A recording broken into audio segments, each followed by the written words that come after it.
नमस्कार, जनता टीवी देख रहे हैं आप और मैं हूं आपके साथ रितेश कुमार गौतम। और बुलेटिन का आगाज करेंगे एक बड़ी खबर के साथ।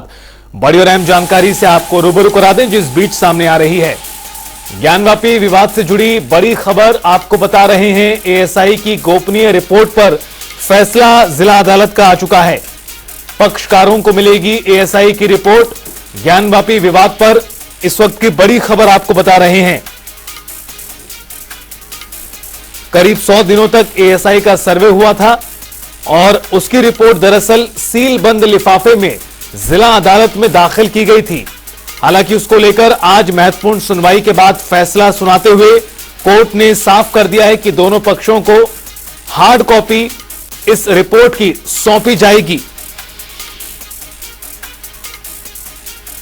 बड़ी खबर, अहम जानकारी, जिला अदालत ने फैसला सुना दिया है और फैसले के अनुसार दोनों ही पक्षों को, हिंदू पक्ष और मुस्लिम पक्ष को एएसआई की सर्वे की रिपोर्ट सौंपी जाएगी और दोनों पक्षों को एएसआई द्वारा तैयार की गई सर्वे की रिपोर्ट मिलेगी। ज्ञानवापी के सभी पक्षकारों को प्रार्थना पत्र देने पर हार्ड कॉपी उपलब्ध कराई जाएगी। यह भी आपको बता दें, इस पूरी कार्रवाई से जुड़ी बड़ी अपडेट सामने आई है। इस मामले को लेकर लिखित आदेश जिला अदालत का 4 बजे के आसपास आया है और धर्मेंद्र चौबे हमारे सहयोगी जुड़ गए हैं ज्यादा जानकारी के साथ इस खबर पर। धर्मेंद्र, बड़ी खबर सामने आ चुकी है। लंबे समय से इंतजार किया जा रहा था कि आखिरकार क्या होगा, एएसआई की रिपोर्ट को लेकर सार्वजनिक होगी नहीं होगी। आज जिला अदालत ने साफ कर दिया है, दोनों ही पक्षों को हार्ड कॉपी मिलेगी प्रार्थना पत्र देने पर। और क्या कुछ है इस महत्वपूर्ण फैसले में? चाहूंगा, चूंकि हिंदू पक्ष लगातार जिस तरीके से मांग कर रहा था कि एएसआई 1991 के मुकदमे में अपनी रिपोर्ट जो कोर्ट में दाखिल एएसआई टीम ने किया था, जो मुकदमा चल रहा है उसको लेके अदालत ने सुनवाई 3 बजे तक की है और इसमें अहम फैसला दिया है कि कोर्ट सार्वजनिक होगी। चूंकि एएसआई सर्वे सार्वजनिक होने से चीजें, तथ्य, तमाम चीजें ऐसी है जो सामने आएंगे और जिसको लेकर अंजुमन इंतजामिया कमेटी लगातार विरोध कर रहा था इसका कि सार्वजनिक न किया जाए। सार्वजनिक करने से तमाम चीजें, तथ्य सामने आने से समस्याएं पर उत्पन्न हो सकती हैं। उन्होंने अपने पत्र में लिखा भी था, लेकिन कोर्ट ने दोनों पक्षों की सुनवाई करते हुए वादी पक्ष की मांग को स्वीकार करते हुए इनकी कोर्ट की अर्जी को, जो इनके द्वारा प्रार्थना पत्र दिया गया था, उसको पूर्णतया निरस्त करते हुए दोनों पक्षों को जो एएसआई टीम की द्वारा की गई है सर्वे, 100 दिन का जो सर्वे चला था उसे प्रस्तुत करने की बात की गई है और उसकी प्रतिलिपि दोनों पक्षों को दी जाएगी, ताकि जो 1991 का वर्सिव एक्ट का हवाला ये लोग दे रहे थे, तमाम जो दिन मोहम्मदी बनाम सरकार का हवाला दे रहे थे, वो चीजें एएसआई सर्वे के बाद स्पष्ट रूप जो उसका रूप है, जो सर्वे में क्या। धर्मेंद्र, एक सेकंड धर्मेंद्र, इससे जुड़ी बड़ी खबर आपसे ये भी समझना चाहेंगे। आप बता रहे हैं कि एक तरफ का जो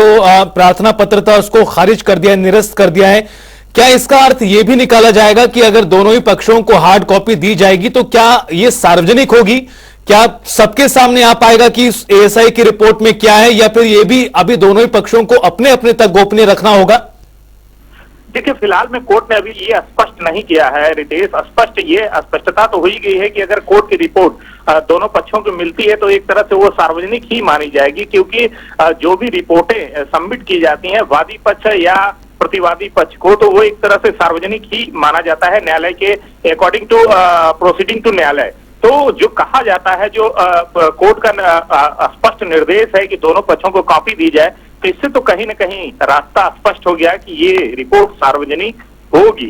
तो अब चीजें ये है कि आगामी कार्रवाई धर्मेंद्र इस पूरे मामले में किस तरह आगे बढ़ती दिखाई पड़ रही है? चूंकि कहा जा रहा है कि पहले प्रार्थना पत्र देना होगा और प्रार्थना पत्र के बाद उपलब्ध कराई जाएगी वो भी हार्ड कॉपी। हार्ड कॉपी क्यों और ईमेल के जरिए क्यों नहीं, इसको लेकर भी क्या किसी प्रकार का असमंजस था? चूंकि अगर ये खबर लिखा इस तरह से आई है सामने कि हार्ड कॉपी उपलब्ध होगी, तो इसके पीछे क्या तर्क सामने आया है अभी? देखिए रितेश, फिलहाल में मैं बताना चाहूंगा, जो हार्ड कॉपी की बात हुई है उसमें वादी पक्ष ने ये मांग की थी, अपने प्रार्थना पत्र में भी कहा था, क्योंकि हार्ड कॉपी से क्लियरिटी होगी चीजों की। उसमें तमाम ऐसे मैप है, तमाम ऐसे रडार सिस्टम, तकनीकी सिस्टम का जो इस्तेमाल किया गया है, तमाम ऐसी फोटोज हैं, वीडियोज है, वो साक्ष्य स्पष्ट रूप से हार्ड कॉपी उसकी फ्लॉपी मिलेगी उनको, उसकी कॉपी मिलेगी और चीजें क्लियर हो पाएंगी। मेल पे हर चीज उपलब्ध कराना संभव नहीं हो पाएगा, इसलिए प्रार्थना पत्र में वादी पक्ष ने, हिंदू पक्ष के अधिवक्ता ने इसकी मांग भी की थी इसके पूर्व में जो पत्र लिखा था। तो कहीं न कहीं अब वो चीजें कोर्ट ने स्वीकार करते हुए हार्ड कॉपी देने की बात कही है। रितेश जी चलिए, बहुत बहुत शुक्रिया धर्मेंद्र। अब देखना यह कि आखिरकार किस तरह से आगामी प्रक्रिया शुरू होती है और कब तक दोनों ही पक्षकारों को एएसआई सर्वे की हार्ड कॉपी उपलब्ध हो पाती है। और जो प्रार्थना पत्र जिस तरह से सामने आए कि प्रार्थना पत्र के आधार पर हार्ड कॉपी उपलब्ध होगी, उस प्रार्थना पत्र में क्या कुछ होगा यह देखना ही बड़ा महत्वपूर्ण रहेगा। बुलेटिन में आगे बढ़ते हुए बात करते हैं अगली बड़ी खबर की। बुलंदशहर के दौरे पर हैं मुख्यमंत्री योगी आदित्यनाथ। पदाधिकारी जनप्रतिनिधियों के साथ करेंगे बैठक। पीएम की जनसभा की तैयारियों का भी जायजा लेंगे। कल प्रधानमंत्री मोदी बुलंदशहर का दौरा करेंगे और उससे पहले आज सीएम योगी आदित्यनाथ दौरे पर हैं बुलंदशहर के। 25 जनवरी को प्रधानमंत्री आएंगे बुलंदशहर। बताया जा रहा है कि जनप्रतिनिधियों के साथ भी सीएम योगी की बैठक होगी और पीएम की जनसभा की तैयारियों का भी जायजा लेंगे। रात्रि विश्राम भी उनका यहीं पर होना है, हिंडन एयरबेस के रात्रि पर वहां पर रात्रि विश्राम उनका होना है विश्राम गृह में। उससे पहले आपको बता दें कि 4 बजे के आसपास का समय बताया गया था मुख्यमंत्री योगी के पहुंचने का और करीब 4:40 का समय हो चुका है। ऐसे में ताजा जानकारी के अनुसार मुख्यमंत्री योगी आदित्यनाथ बुलंदशहर के दौरे पर हैं और यहां जनप्रतिनिधियों के साथ करेंगे बैठक। पीएम की जनसभा की तैयारियों का लेंगे जायजा।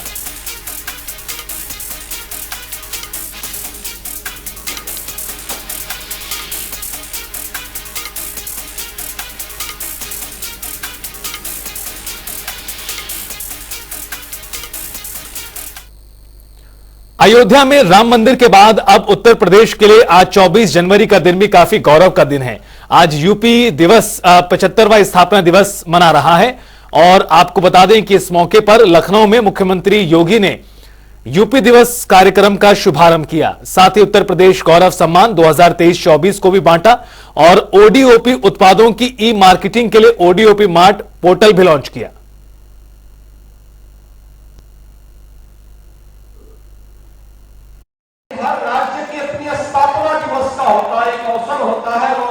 अवसर उस राज्य के लिए अपने गौरव को महिमा मंडन करने और भविष्य की कार्य योजनाओं को आगे बढ़ाने का एक अवसर होता है।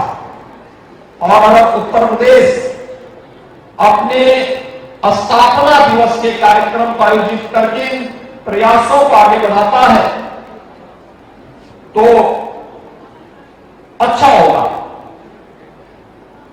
सरकार हमारी मार्च 2017 में बनती है तो स्वाभाविक रूप से 17 में हम आयोजित नहीं कर सकते थे, लेकिन 2018 जनवरी में 24 जनवरी 2018 को उत्तर प्रदेश ने अपना पहला स्थापना दिवस पूरी भव्यता के साथ, पूरी दिव्यता के साथ आयोजित किया। और आज मुझे बताते हुए प्रसन्नता है कि 7वां स्थापना दिवस के कार्यक्रम के साथ हम सब जुड़ रहे हैं। 7वां स्थापना दिवस हमारे लिए बहुत महत्वपूर्ण है। सप्तपुरियों में एक अयोध्यापुरी, अयोध्या धाम प्रभु राम के 500 वर्षों के एक लंबी अवधि के वनवास को तोड़ते हुए स्वयं अपने धाम में विराजमान हुए हैं। और इसलिए इस अवसर पर अयोध्या में प्रभु रामलला का विराजमान होना और उत्तर प्रदेश के स्थापना दिवस का एक कार्यक्रम होना, इन सब की मैं आप सबको बधाई देता हूं, प्रदेश वासियों की प्रति अपनी शुभकामनाएं देता हूं।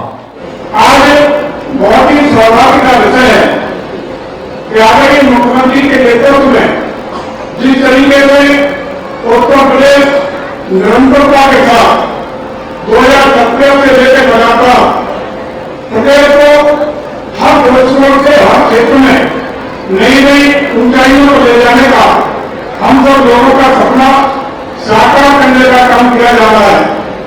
आज चाहे कानून व्यवस्था की बात हो, विकास की बात हो या जन कल्याणकारी योजना हो, रातों पर जन जन तक पारदर्शिता बचाने की बात हो, उत्तर प्रदेश अपने परम वैभव की ओर लगातार पहुंचने का सपना हम सबका पूरा कर रहा है।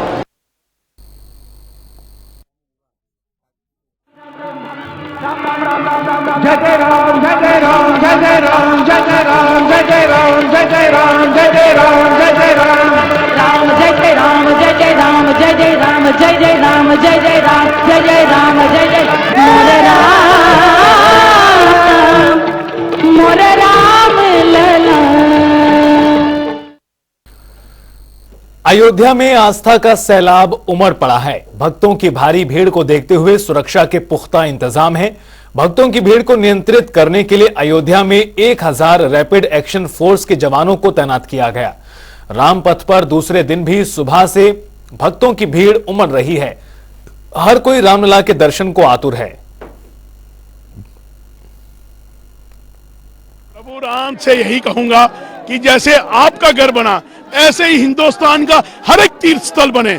नरेंद्र भाई मोदी जी की इतनी आयु लंबी हो कि वो अपने आयु में सारे देश के तीर्थ स्थल इतने बढ़िया बना दे। जैसे ये मेरे बुजुर्ग हैं जैसे उनको कोई मुश्किल नहीं आए।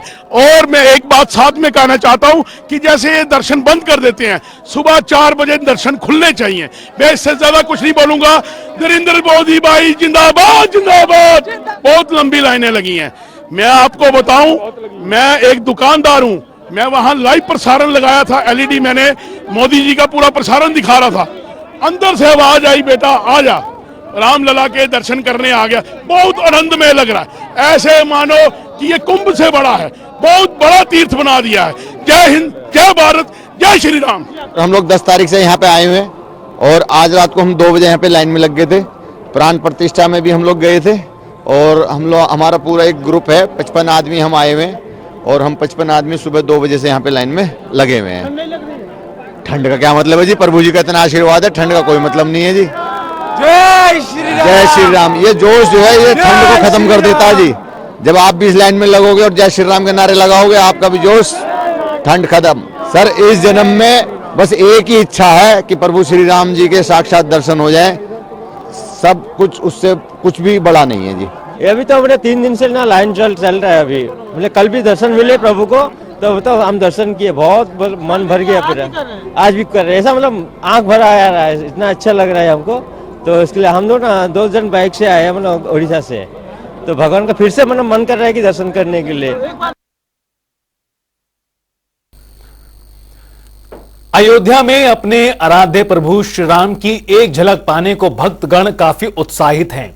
दूर सुदूर से आने वाले श्रद्धालु अयोध्या पहुंचने के लिए ट्रेनों का सहारा ले रहे हैं। ऐसे में रेलवे की तैयारी को लेकर हमारे संवाददाता ने पूर्वोत्तर रेलवे के डीआरएम आदित्य कुमार के साथ खास बातचीत की। देखिए।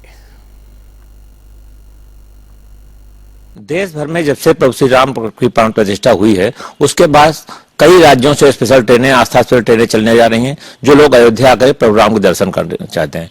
लेकिन आस्था स्पेशल ट्रेनों की संख्या इतनी ज्यादा है, अयोध्या की क्षमता कम है। इन ट्रेनों को हैंडल करने के लिए सबसे बड़ी गुरुतर जिम्मेदारी रेलवे की है कि जो बाहर से ट्रेनें आएंगी, रेलवे कैसे जो है उनको हैंडल करे, कैसे यात्रियों को, श्रद्धालुओं के लिए जो है व्यवस्था करे, कैसे उनकी स्टेशन में एंट्री कराए, कैसे उन्हें बाहर निकाले। ये सारी जिम्मेदारी रेलवे को संभालनी है। अब इसको लेकर के सारे प्रयत्न रेलवे प्रबंध कर रहा है। दोनों डीआरएम हमारे उत्तर रेलवे पूर्वोत्तर अयोध्या में पड़े हुए थे। आज एनईआर के डीआरएम आदित्य कुमार जी वहां से वापस आए हैं, तो मैं उनसे जानना चाहूं क्या क्या व्यवस्था आस्था पर ट्रेनों की होगी। जी सर। आस्था स्पेशल ट्रेनें जो हैं नॉर्थ ईस्टर्न रेलवे के कटरा स्टेशन पे आएंगी।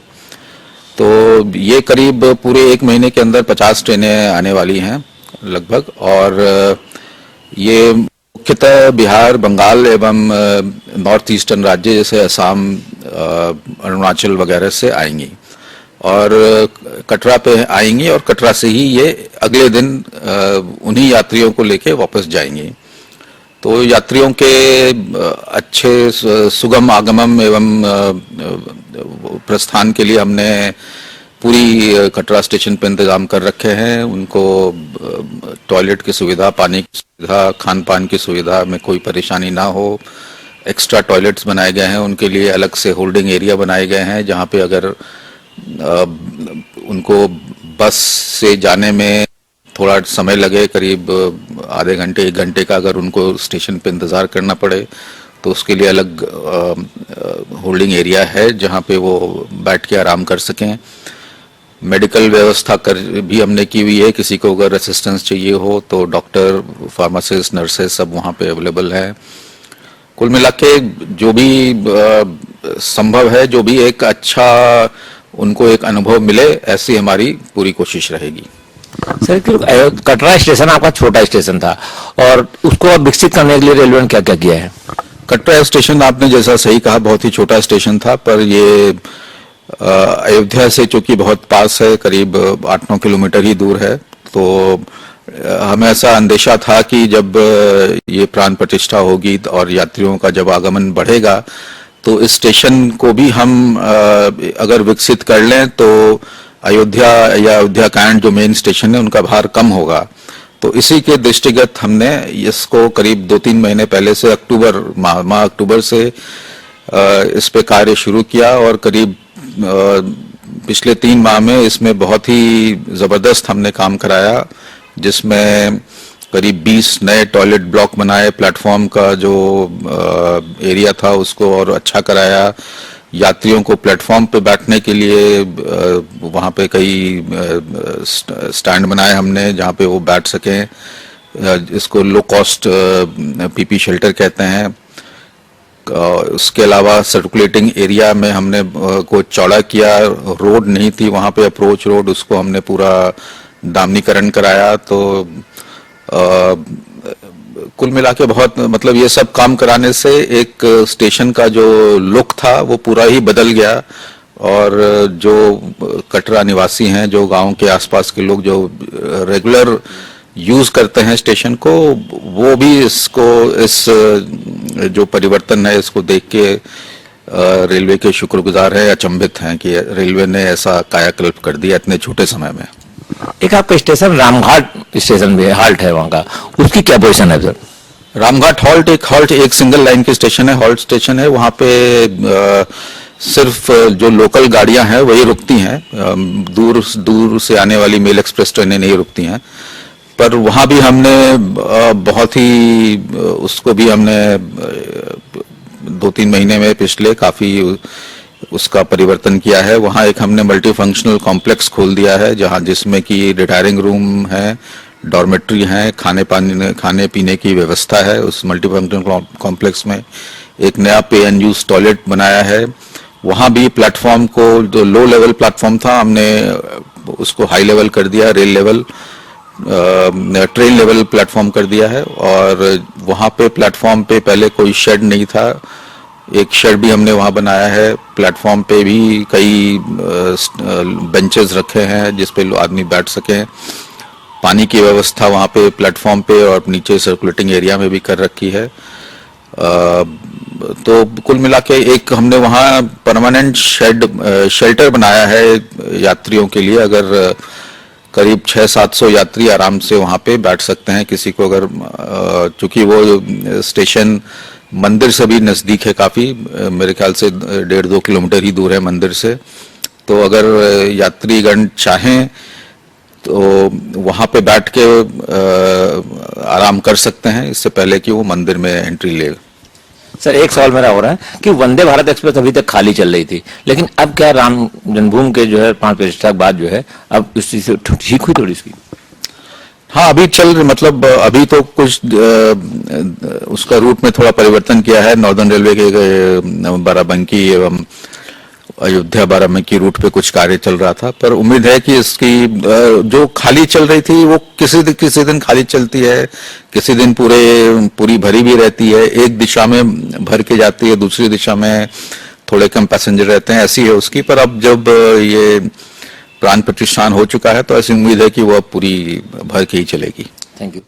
तो ये थे डीआरएम आदित्य कुमार, जिनका सीधा सा कहना है कि जो आस्था एक्सप्रेस ट्रेनें आएंगी उनके सारे जो श्रद्धालु आएंगे उनकी किसी तरह की व्यवस्था में कमी रहेगी, न समस्या आएगी, और उनको उतारने से लेकर के बैठाने तक सारा प्रबंध रेलवे करे है। उनकी सुरक्षा व्यवस्था की गई है, अच्छे टॉयलेट्स बनाए गए हैं और यात्रियों को, श्रद्धालुओं को किसी तरह की असुविधा नहीं होगी।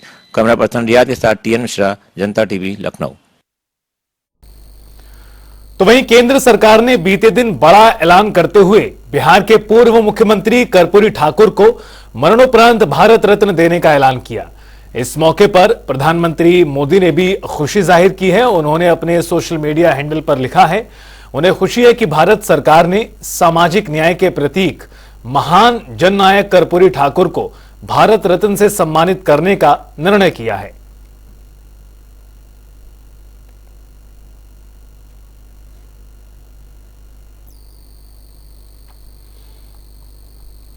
तो वहीं सुहेलदेव भारतीय समाज पार्टी के राष्ट्रीय अध्यक्ष अरुण राजभर ने भी कर्पूरी ठाकुर को भारत रत्न से सम्मानित किए जाने की घोषणा पर खुशी जाहिर की। उन्होंने पिछड़ा वर्ग को न्याय और अति पिछड़ा वर्ग को हिस्सेदारी दिलाने की बात कही।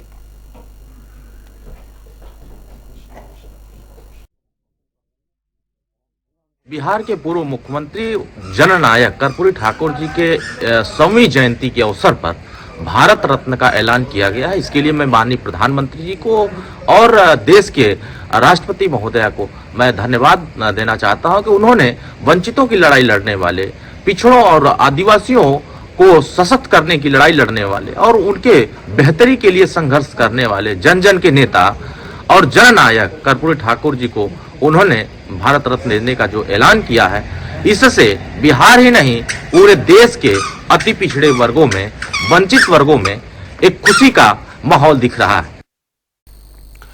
उत्तर भारत में कड़ाके की सर्दी जारी है और इस बीच उत्तर प्रदेश के कई जिलों में शीतलहर का प्रकोप है। बुजुर्गों और बच्चों का घरों से बाहर निकलना मुश्किल हो गया है। अलग अलग तस्वीरें आपको दिखा रहे हैं किस प्रकार से लगातार जो सर्दी पूरे उत्तर भारत में पड़ रही है उसका असर ट्रेनों पर भी पड़ रहा है और उड़ानों पर भी पड़ रहा है।